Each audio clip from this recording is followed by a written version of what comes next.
Hello there.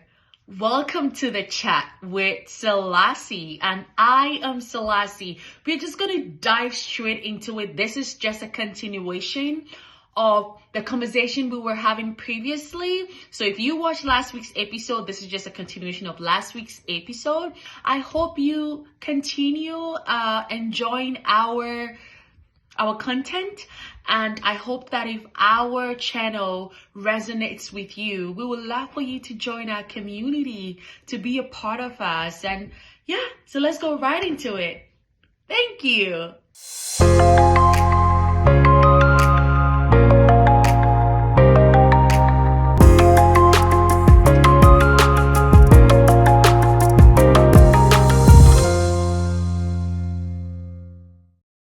Do you think that you have become more careful or maybe more picky about the people you date or who you date, the men you date, because there are children involved? 100%.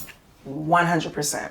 It's crazy because I'm more careful about how I treat me because of my children. And remember when I said before I would allow certain things to happen to me, I would just, deal with somebody just because, they said this about me. They said I'm beautiful. They said this, and I would tolerate certain disrespect. I would tolerate things that didn't feel right in my spirit. But I went against my spirit because to have someone, I now know. I've been single for a very long time by choice, more times than a little bit, because, it's not because I don't have options or I don't, haven't had men, knocking at my door. But it's, what type of man are you? And who am I bringing to meet my children? Because to me, my children are royalty. So who are you?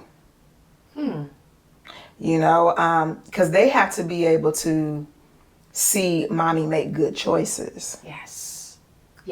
You know what I'm saying? Yes. They need to be able to see mommy being loved. Yes. They need to be able to see mommy being respected. Yes. Yes. And if I'm not getting that, then what am I showing them? Yes. So 100%, 100% is my involvement with any gentleman that comes my way. It's like, okay, well, how are you, how are you coming at me? How are you coming to me? Because this is what I have to show my children. Yes. They need the example. I have seen that played out actually. When I was in corporate America, there was this lady, one of my colleagues actually, she had a baby at a very young age, and she was seeing multiple men at a time, not just dating them, but was in a relationship with multiple men at a time. And she would tell us, like, I'm someone who, I don't judge people. I learned that from my mom. I know how to hold space for people. Yes. And I learned that because I know how to hold space, or I have learned how to hold space for myself. And I've learned how to hold space for different people. Yes. And different characters, people from, with all sort of, characters. So I've always been that friend that people will come to with like their darkest secrets and just feel safe sharing it with me, because I will not make you feel like, oh, this made you that way or this made you this way. No, I will listen to it, and even stuff like that. Yes. So one time, we were talking and stuff like that, and then she said, I can be with one man, and then one lady had made a comment, and then I was like, so why can't you be with one man? She said, when I was growing up, my mama wasn't with one man. We had different men coming out of the house. So that was where she learned it from. So she said she cannot, and she was 23 or 22 at that time. And she said, no, she can't be with one man. She said, I don't like it. Because that's not what she saw growing up.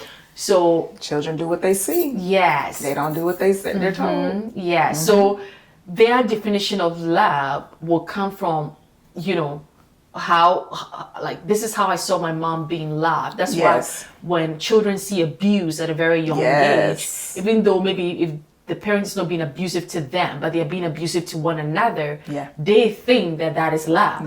Abuse equals love, because that's what they saw. And their parents stayed together for a very long time. So I really like that like you have this mindset and you are just, walking in that, for them to see a healthy relationship that their mom is, involved in, or even not involved in, if it's not healthy. It's not healthy.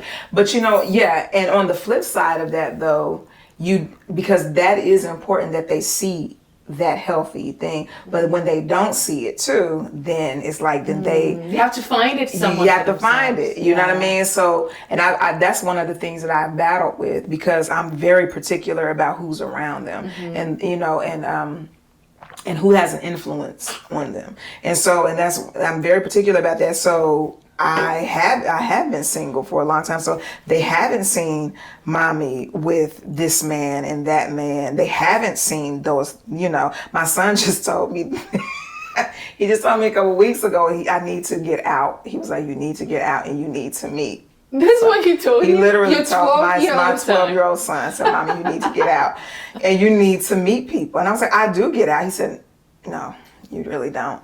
And he was like, you need a husband. And I was like, you want me to have a husband? Yes, I do. Wow. Right? My daughter's not so much. She's, but so that's important too. So me not having anybody for a while, like, it has an effect too, and I want them to be able to function in a very healthy way with their partners. So they got to be able to see the healthy way too. That's what's important to me, is that they have these healthy relationships with the the people that they love, that they choose to love. You have repeated a number of times that I used to allow certain things to be done to me. So if, with your permission, we can be a little vulnerable, only if you want to. We create a safe space here.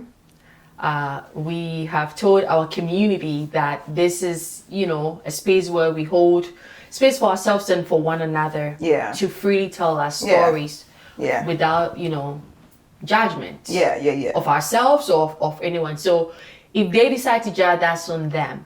And the people who are in this community, we know that we support one another, and we think that there's strength in vulnerability. Absolutely. And real power is in vulnerability.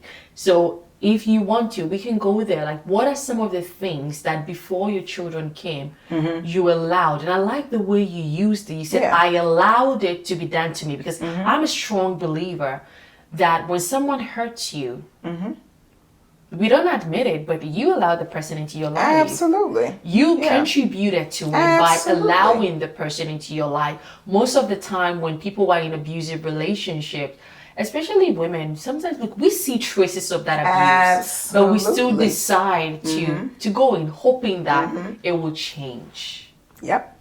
Or they will change. Maybe let me do this. When we do this, maybe they'll change. Maybe let's get married. But then, when we get married, maybe let the children come. They'll change because of it. And then we keep going. We keep giving chances upon chances. So in your case, what are some of the things that you allowed knowingly or unknowingly to be done to you? So I don't have like these horrific horror stories of being violated.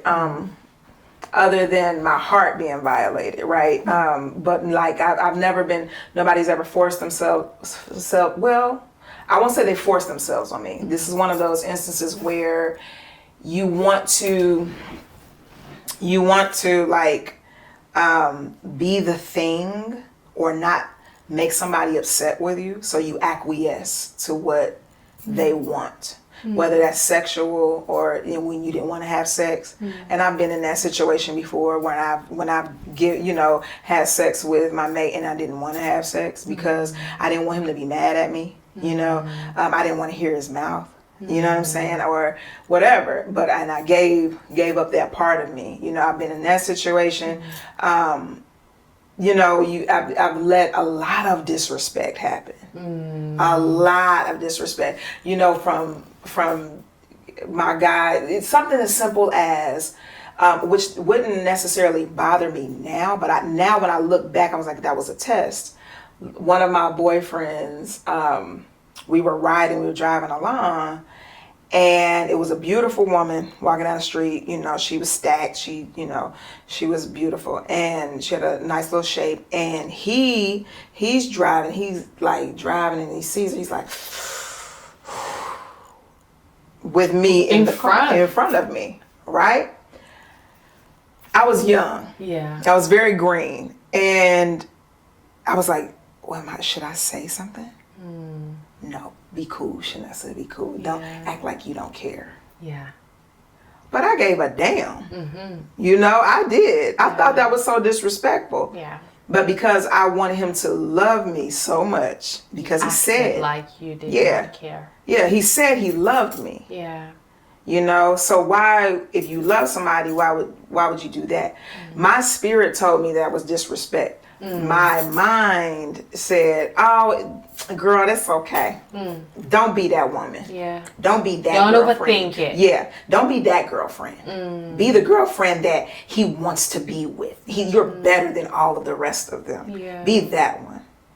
Be the girlfriend that changes him, you know, from being a hoe to a husband. The change maker. Yes, I'm the change maker, right? I'm the change maker. Be that girlfriend. That's what, you know, so that's what I'm talking about when I allow, because from that point on, it was more disrespect. It was so, you know, it was him, you know, I knew he was a hoe. He, you know, he was screwing all these other girls. I didn't have the proof, you know, but I knew it. My spirit, you know, knew it. He was bringing me, you know, TMI, but bacterial infections, you know. So I was like, okay, you know, thinking it is what it is. But that was me allowing that behavior. And then it moved from that relationship to the next relationship, where, you know, a man felt like, you know, my ex felt like he could talk to me any kind of way. And the thing about it was, it never fazed me when he would say shit to me, you know, when he would, you know, be disrespectful. It never fazed me. But now I look back and I'm like, oh, he was literally trying to diminish me because he felt powerless with me being with him. But I didn't see that. So because I didn't see that that's what it was, somebody actually had to tell me that was what happened. I had I was in a show, and one of my castmates, she wasn't trying to be nosy or anything like that. She was just like, she saw something, she saw what he was doing, and she was like, he's jealous of you and he's trying to diminish you. But I hadn't seen it. Because I didn't see it, I allowed it to keep on going. And he had gotten to the point where he felt like he could put his hands on me. Now, that's a mistake because I fight back.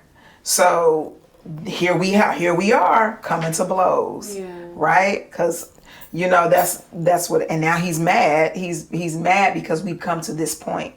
But he started it with the physicality.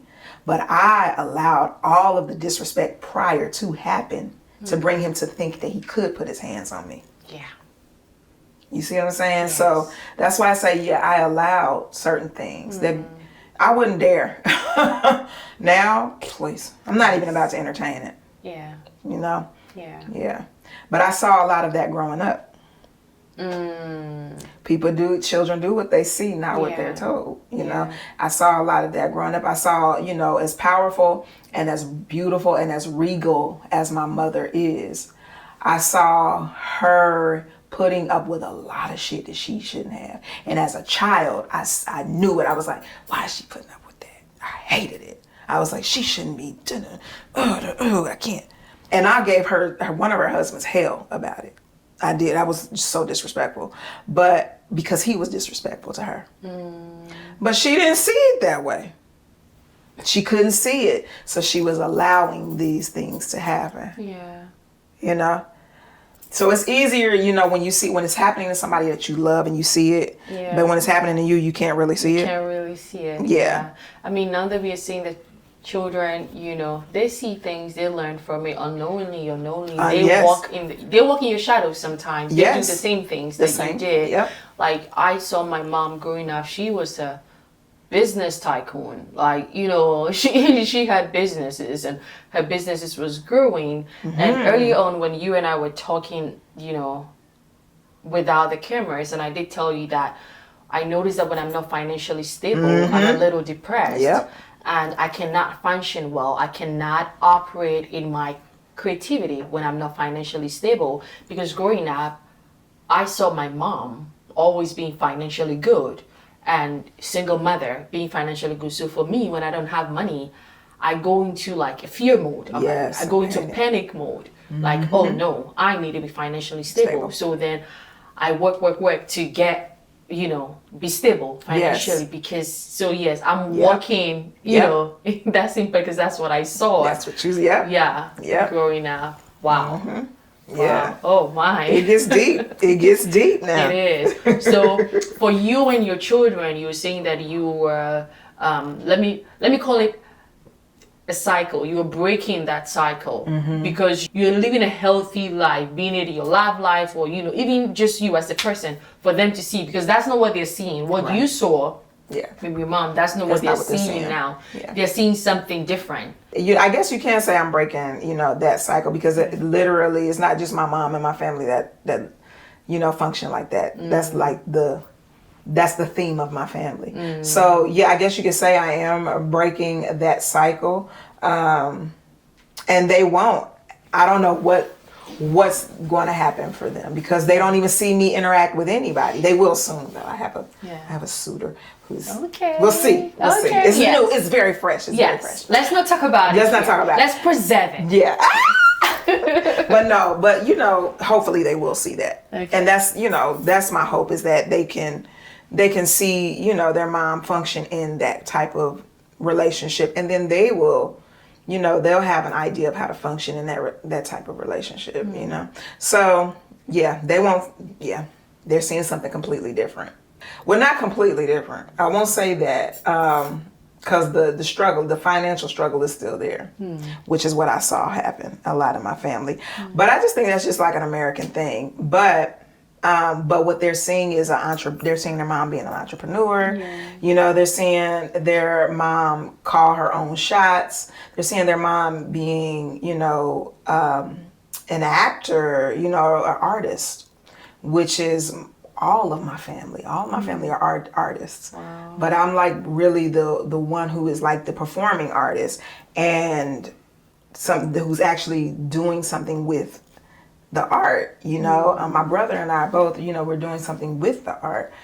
We didn't see that. My brother and I didn't have that. We just naturally are artists. They're visual artists. I'm the performer artist. But, we're just naturally that way. So nobody made a big deal about it. But my children are actually seeing a big deal being made about coming here as an artist, and my children are artists, so they're actually seeing a big deal being made. So they have an advantage to where, they might have resources that I bring to the table for them that I didn't have. I had to find out, so they're growing up quite different. They're quite different. They're not in the hood. My daughter was like, I got mad about something the other day, and she was like, you sound real gangster. Like, she's like, you talk hood. And I was like, I am. I was like, well, I am from the hood. She's like, but you don't talk like that all the time. I was like, well, yeah, because I try not to access that anymore. She said, am I hood? I said, you're definitely not hood. You don't want to be hood. Why do y'all want to be hood? I'm not raising you to be hood. No, we're better than that. Let's talk about self-care. Yeah. Self-care, because self-care just as a parent, and then even more so self-care even being a single mother. Because even if there are two people, there is mother and father, like the whole family, if everything is working and you're not just a single parent. Yeah. Sometimes I have seen that people, I'm not a parent, because sometimes it's not intentional, but sometimes it's intentional. We make it all about them, right?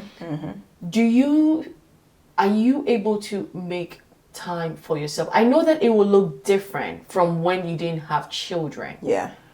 But how do you navigate that? Like Shanessa, this time is for Shanessa caring for herself. Because I've noticed something about myself, that when I am okay, when I am taken care of, when I take care of myself and I am full, I'm able to give more to him. Very good, I'm able to just be present, fully Yep. present, without getting angry over little things. Yes. Are you able to give that to yourself? You know, especially being a single mother. Yeah, it's very, very rare.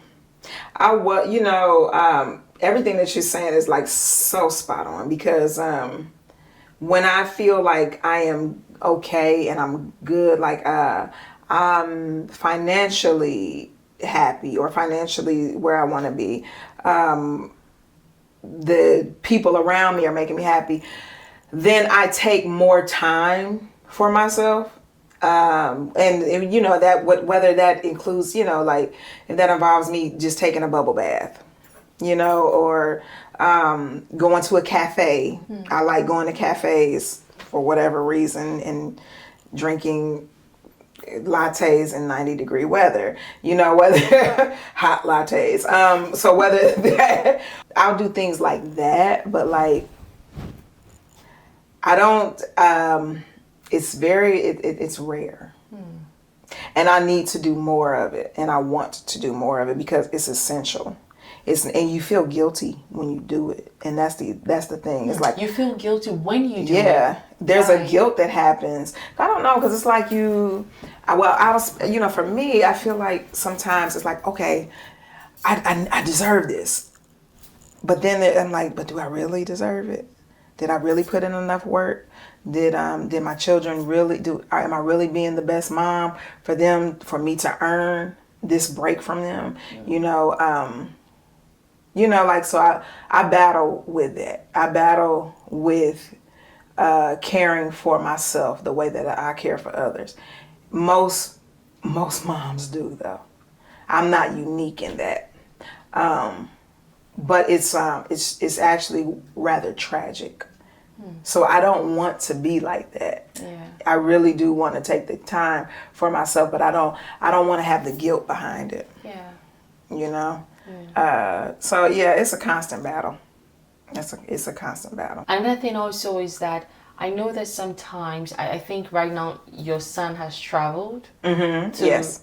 to his grandma. He's with he's with my parentals. Yes. Okay, so I know that you do get that from time to time, and just having a fairy child, I know that I will be the kind of parent that, I love you guys, but I need you guys to go away break, for a yes. while. I need a break from you, and Yeah. I'm positive you need a break from me as well.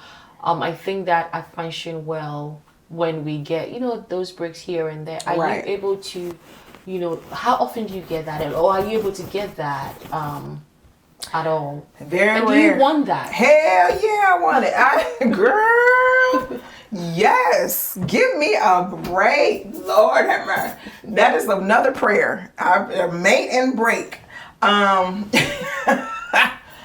Girl, it doesn't happen often. I chose to move away from my family. My family is in, Ohio. I chose to move away from my career. And I'm just a mover anyway, so I'm used to doing things on my own. So, but it is hard when you have children and you don't have that support system to pick up the slack for you. You know what I'm saying? So when I was in Ohio living with where my family is, I could drop them off over my mom's. I could drop them off over my sisters, my nieces, or whatever, and get a few hours of respite. You know what I mean? It's not that way here. So, which hence adds to the overwhelming feeling. So no, you don't really get a lot of it.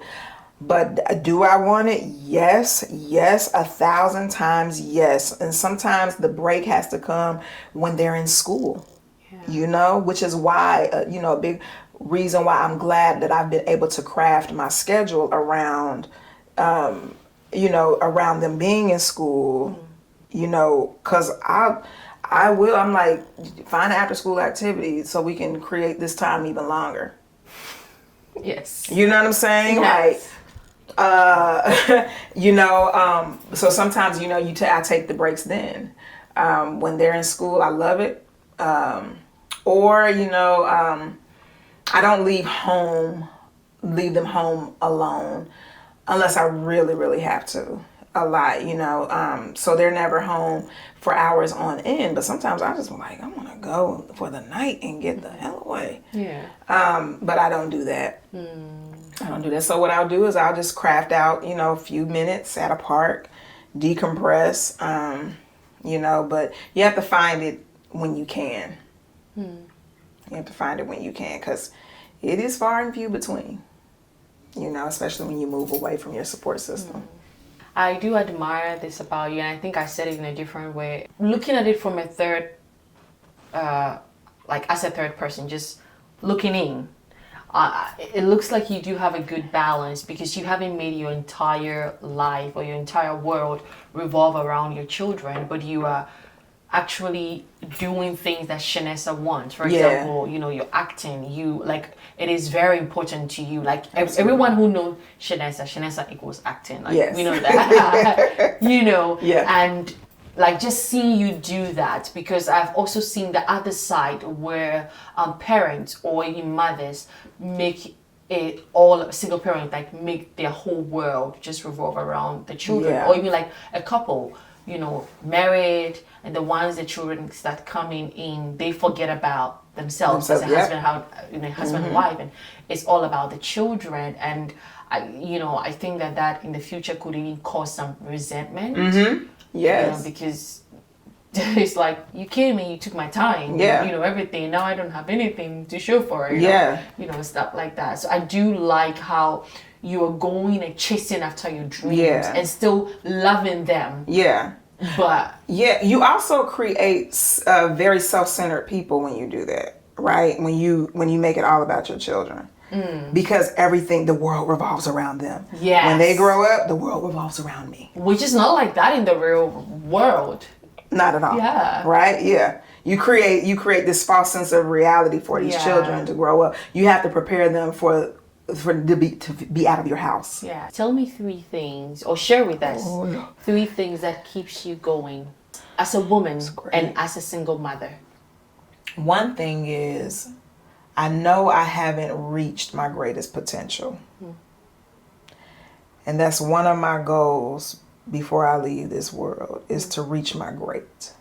I'm already great, but there's another element to the greatness.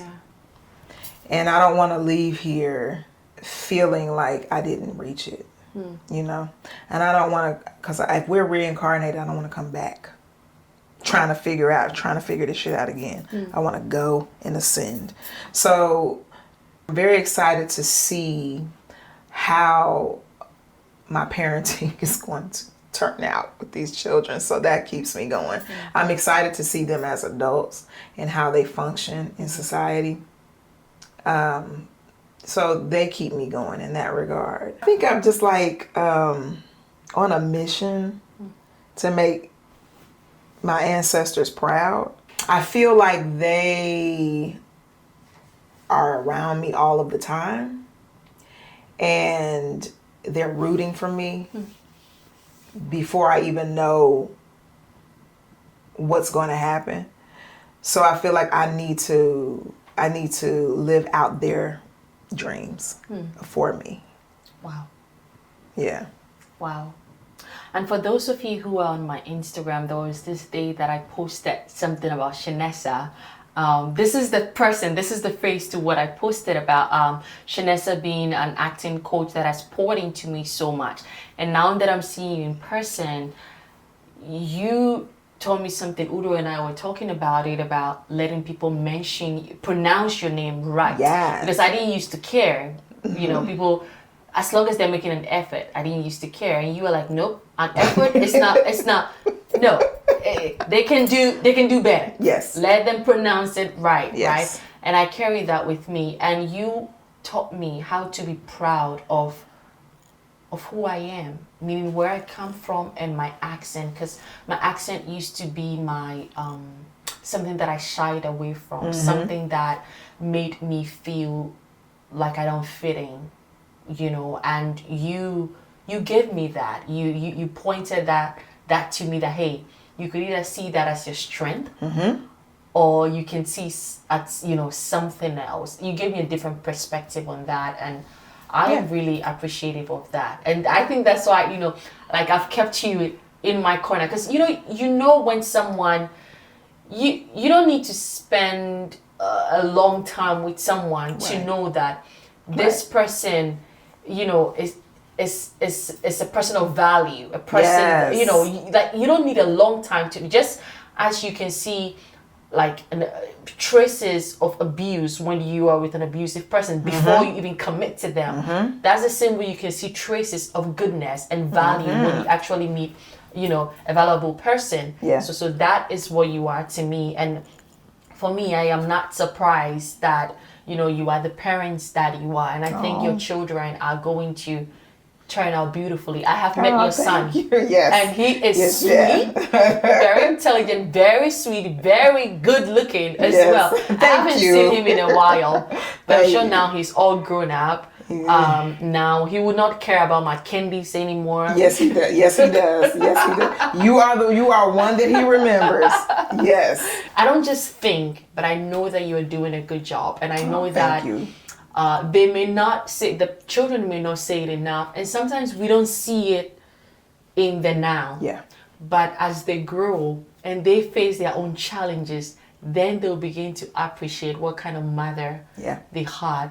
They've seen you fight. I have seen you just to juggle all of these things, and I appreciate you as a person. I appreciate you for being yourself, therefore allowing me to be myself around you. Hey. As well. Hey. So I really appreciate you and just Yes. getting to know you. And thank you for your time today. Yes. To be here and share with me, share with the audience. I thank appreciate you too. I appreciate you more than you know. Yeah. Thank you. Thank you. So to do something fun, Uh-huh.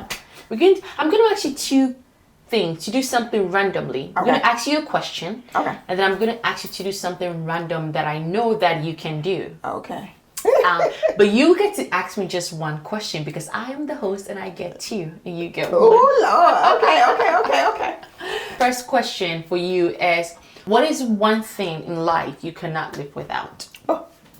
One thing that I can't live without. I hope it never happens. I hope this never happens. I cannot live without laughter. I can't do it. I can't do it. I need laughter and I need my teeth. So I hope my teeth don't ever fall out and I hope I never stop laughing.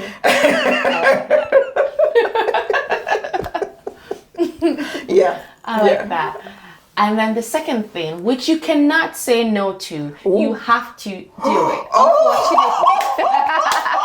Oh, I sound so forceful. Oh my gosh. Okay, it sounds I sound familiar. so forceful. Okay. I know that you are a great singer. I know that you have a beautiful Oh. voice. I want you to prove me right Ooh. by singing something. Just something. Audience. Is it random? Anything at all you want. Okay. It doesn't have to be a song that's known. It could be something that I make up in my head on the spot. Yep, it can be. Is that my camera? Yes, that's it. Let me see. I'm always singing in my classes, so I will make up a word, make up a sound, because I like to hear my own voice in the key of Shalto. Shanessa's alto. That's funny. I was so off on that note. No, but I like it. All I wanted us to hear was your voice, because you do have a beautiful voice. So, Oh, thank you. yeah, love. thank you for sharing that with us. It's your turn. Oh, what's the question? I'm going to bounce it back to you then. What is one thing that you can't live without? Sunscreen. So really? Yes. Word. I cannot live without a sunscreen. What? I know. What? It is- Like even in the wintertime? Yes, even in the winter. Girl, black don't crack, but black cracks sometimes. Black can definitely crack. Oh okay? my God. What sunscreen do you use? I love mineral sunscreens, mostly physical sunscreens. Right now, I think I'm using one. I think it's something morning. I don't know. Is it specifically designed for black skin? No, anyone at all can Anyone. use it. And it doesn't really have a white cast. It has like minimal white cast. Sometimes I use Ilia, like if I want to wear sunscreen, but kind of like look a little like no makeup, but Yes, yeah. Then I wear Ilia, but mostly I just wear like the regular. So okay. So I know we only one question, but so why though? Why? Yeah. So growing up, my mom is very beautiful. Well, she was very beautiful. Yeah, she just was beautiful. And when she was alive and I was using sunscreen, when I compare my skin now to my skin then, I could see the difference. And I know that stress has also, played its part on my skin. But I just feel like when you can use a lot of skincare products and stuff like that, but when you are not wearing sunscreen, all the skincare you are using, it's kind of like redundant. Really? Because it's exposing you to the sun more. The effect of the sun is going to be harsher on your skin. And when you have a beautiful skin, you don't need a lot of makeup. Right. And right. I'm not really a makeup person. Right. So sunscreen equals less makeup and equals just a not very fast aging skin. Oh yes, I would take that. Word. Really now? I would have never guessed that. Sunscreen. Z knows that. Z, he knows. I give him sunscreen. I'm like, see, I have this sunscreen here. Take it. Oh my God. Very Yes, interesting. sunscreen. Yeah. Well, thank you so much for watching today's episode. I hope that you enjoyed. I hope that you learned something. I hope that you maybe unlearned something, right? And if you're a single mother or single father, single parents out there, you are not alone. I know that sometimes it does feel that you are alone, but you're really not. You're not on this journey alone. There are people on the journey with you. And if you ever feel tired, if you have a community, it is okay to, like she said, not to be strong. Don't be strong. If you need a break and you cannot maybe afford taking the children somewhere, even if it's a break in your room, if it's a break in your tub, if it's a break in the bathroom, take that, because the only way you can love your children more is by loving you first, is by pouring into you first. And the children want to see you happy. I know that because I was raised by a single mom. And when my mom is happy, she operates from a place of happiness, and that happiness just pours on everybody else in the house. So stay happy, stay healthy, and we love you. We appreciate you. Thank you for watching today's episode. My name is Selassie, and this is The Chat with Selassie.